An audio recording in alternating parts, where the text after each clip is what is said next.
Hello दोस्तों, मेरे YouTube channel पर आपका स्वागत है। अगर आपको मेरी कहानियाँ पसंद आती हैं तो चैनल को लाइक और सब्सक्राइब करना ना भूलें। आज मैं आपको उत्तराखंड की प्रसिद्ध इश्क में मर के जी उठने वाले राजूला मालूशाही की अमिट प्रेम कहानी सुनाऊंगी। राजूला मालूशाही की जो लोक गाथा प्रचलित है वह इस प्रकार है। कुमायूं के पहले राजवंश कत्यूर के किसी वंशज को लेकर यह कहानी है। उस समय कत्यूरों की राजधानी बैराट वर्तमान चौखुटिया अल्मोड़ा थी। जनश्रुतियों के अनुसार बैराट में तब राजा दुला शाह शासन करते थे। उनकी कोई संतान नहीं थी। इसके लिए उन्होंने कई मनौतियाँ मांगी। अंत में उन्हें किसी ने बताया कि वह बागनाथ में शिव की आराधना करें तो संतान की प्राप्ति हो सकती है। वह बागनाथ के मंदिर गए। वहां उनकी मुलाकात भोट के व्यापारी सुनपत शौका और उनकी पत्नी गांगुली से हुई। वह भी संतान की चाह में वहां आए थे। दोनों ने आपस में समझौता किया कि यदि संतानें लड़का और लड़की हुई तो उनकी आपस में शादी करा देंगे। ऐसा ही हुआ। भगवान बागनाथ की कृपा से बैराठ के राजा को पुत्र हुआ। उसका नाम मालूशाही रखा गया। सुनपत शौका के घर में लड़की हुई। उसका नाम राजूला रखा गया। समय बीतता गया। जहाँ बैराठ में मालू बचपन से जवानी में कदम रखने लगा, वहीं भोट में राजूला का सौंदर्य लोगों में चर्चा का विषय बन गया। वह जिधर भी निकलती उसका लावण्य सबको अपनी ओर खींचता था। पुत्र जन्म के बाद राजा दोलू शाही ने ज्योतिषी को बुलाया और बच्चे के भाग्य पर विचार करने को कहा। ज्योतिषी ने बताया कि हे राजा, तेरा पुत्र बहुरंगी है, लेकिन इसकी अल्प आयु का योग है। इसका निवारण करने के लिए जन्म के 5वें दिन ही इसका विवाह करना होगा। राजा ने अपने पुरोहित को शौका देश भेजा और उसकी कन्या राजूला से ब्याह करने की बात की। सुनपत तैयार हो गए और खुशी खुशी अपनी नवजात पुत्री राजूला का प्रतीकात्मक विवाह मालूशाही से करा दिया। लेकिन विधि का विधान कुछ और ही था। इसी बीच राजा दोलू शाही की मृत्यु हो गई। इस अवसर का फायदा दरबारियों ने उठाया और यह प्रचार कर दिया कि जो बालिका मंगनी के बाद अपने ससुर को खा गई, अगर वह इस राज्य में आएगी तो अनर्थ हो जाएगा। इसीलिए मालूशाही से यह बात गुप्त रखी जाए। धीरे धीरे जब दोनों जवान होने लगे, राजूला जब युवा हो गई तो सुनपत शौका को लगा कि मैंने इसे रंगीली बैराठ में ब्याहने का वचन राजा दोलू शाही को दिया था, लेकिन वहां से कोई खबर नहीं है। यही सोचकर वह चिंतित रहने लगा। एक दिन राजूला ने अपनी माँ से पूछा कि माँ, दिशाओं में कौन दिशा प्यारी है? पेड़ों में कौन पेड़ बड़ा है? नदियों में कौन गंगा है? देवों में कौन देव? राजाओं में कौन राजा? और देशों में कौन देश? उसकी माँ ने उत्तर दिया, दिशाओं में प्यारी पूर्व दिशा, जो नौखंडी पृथ्वी को प्रकाशित करती है। पेड़ों में पीपल सबसे बड़ा, क्योंकि उसमें देवता वास करते हैं। गंगाओं में सबसे बड़ी भागीरथी, जो सबके पाप धोती है। देवताओं में सबसे बड़े महादेव हैं, जो आशुतोष है। राजाओं में राजा है, राजा रंगीला मालूशाही, और देशों में देश है, रंगीला बैराठ। तब राजूला धीमे से मुस्कुराई और उसने अपनी माँ से कहा कि हे माँ, मेरा ब्याह रंगीले बैराठ में ही करना। इसी बीच हुण देश का राजा विक्खीपाल सुनपत शौका के यहाँ आया और उसने अपने लिए राजूला का हाथ मांगा और सुनपत को धमकाया कि अगर अपनी कन्या का विवाह मुझसे नहीं किया तो हम तुम्हारे देश को उजाड़ देंगे।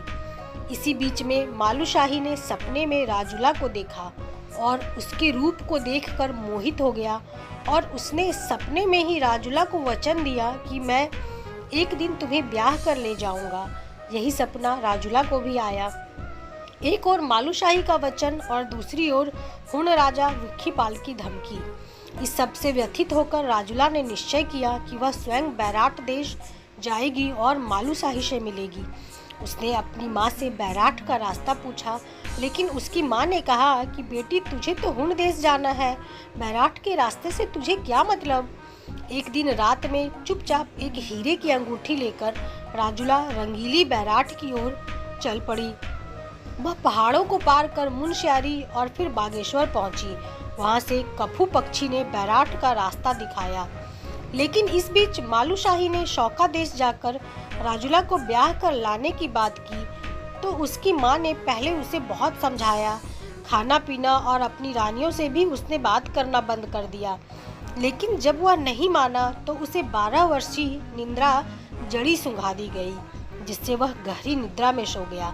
इसी दौरान राजुला मालूशाही के पास पहुंची और उसने मालूशाही को उठाने की काफ़ी कोशिश की, लेकिन वह तो जड़ी के वश में था, वह नहीं उठ पाया।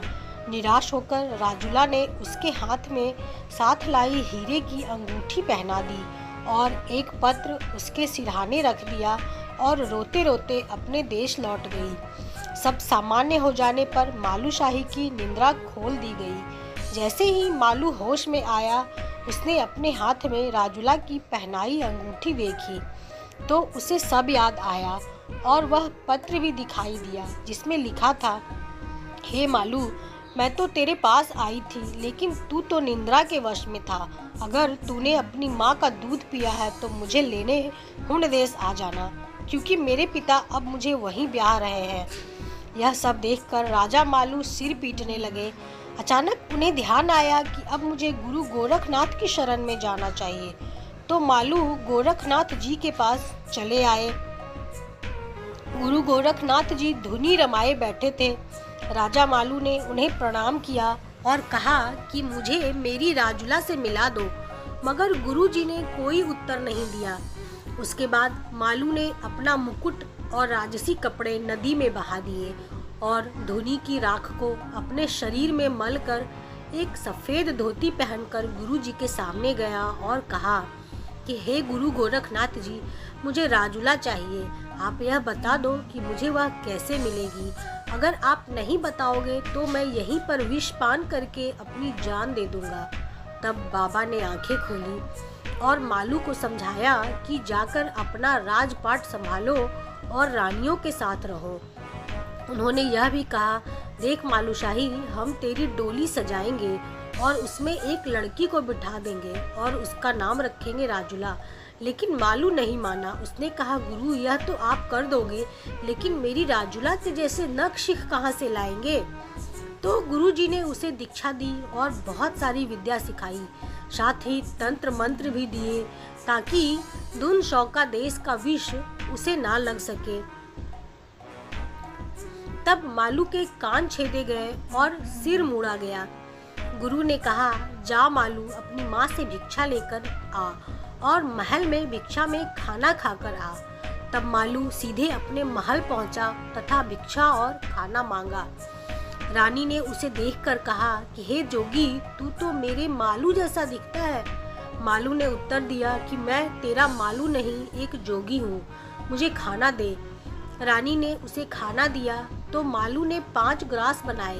पहला ग्रास गाय के नाम रखा, दूसरा बिल्ली को दिया, तीसरा अग्नि के नाम छोड़ा, चौथा ग्रास कुत्ते को दिया और 5वां ग्रास खुद खाया।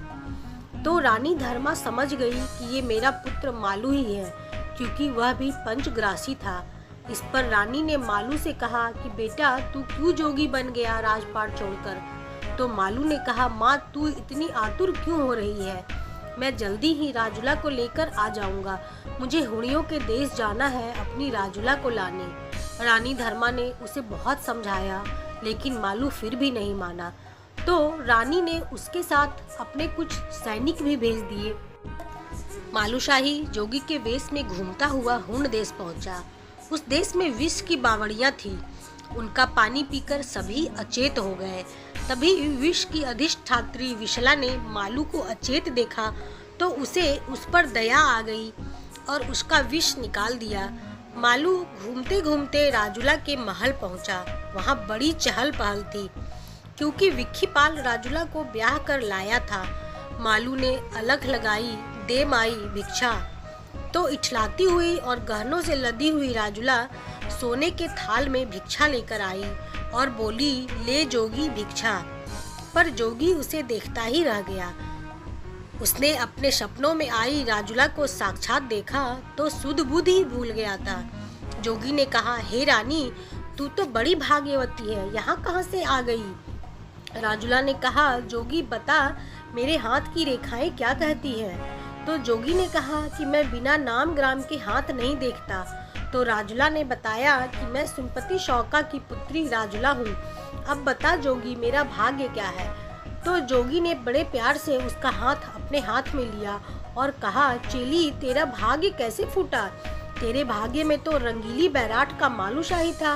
राजुला ने रोते हुए कहा कि हे जोगी, मेरे माँ बाप ने तो मुझे विक्खीपाल से ब्याह दिया, गोट की बकरी की तरह हूण देश भेज दिया। तो मालूशाही अपना जोगी वेश उतार कर कहता है कि मैंने तेरे लिए ही तो जोगी वेश लिया है, मैं तुझे यहाँ से छुड़ा कर ले जाऊंगा।